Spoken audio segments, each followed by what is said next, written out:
Bonjour. Aujourd'hui, Pierre Lemaitre, le silence et la colère. Alors, Pierre Lemaitre poursuit ici son projet gigantesque que de raconter l'histoire du XXe siècle à travers une série de romans. On retrouve la famille Pelletier qu'on avait découvert dans le roman précédent.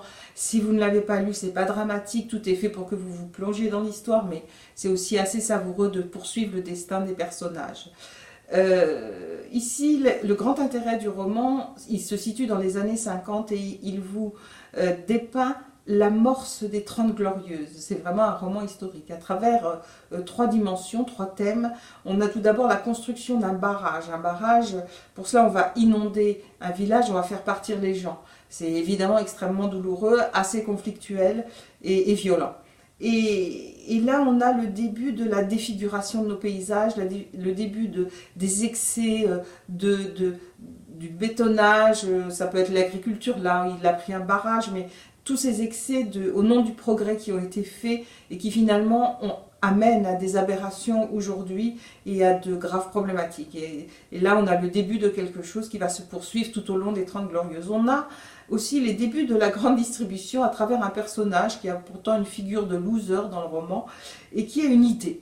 Et cette idée, c'est de vendre en plein Paris, dans un grand commerce, beaucoup de surface, eh bien, des vêtements à très bas prix.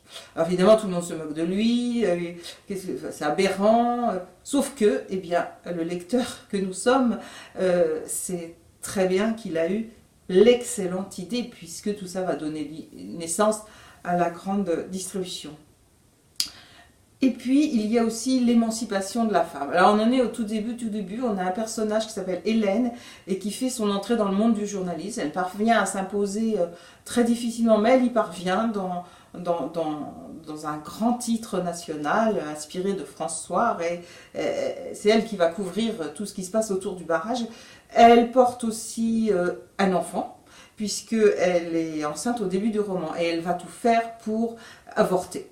Donc là, on a aussi dans la clandestinité, bien évidemment, en 1950. Et là, on voit toutes les étapes par lesquelles elle passe, la souffrance psychique, physique.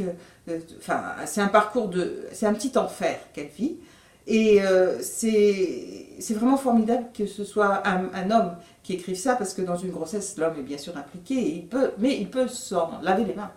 Et là, que cette parole-là soit portée par un homme, c'est admirable et c'est très documenté. Et c'est forcément très documenté. D'ailleurs, tout le roman est très documenté, ce qui en fait un puissant roman historique qui nous montre, on sent parfaitement dans le roman, cette société qui est encore tiraillée par les vieux concepts, les vieux interdits de la société post-19e et cette amorce des 30 Glorieuses douloureuse, avec une forme d'espoir quand même, puisqu'on croit au progrès, mais voilà, tout ça se fait beaucoup dans la douleur. Alors des personnages fabuleux dont Pierre Lemaitre a le secret, hein.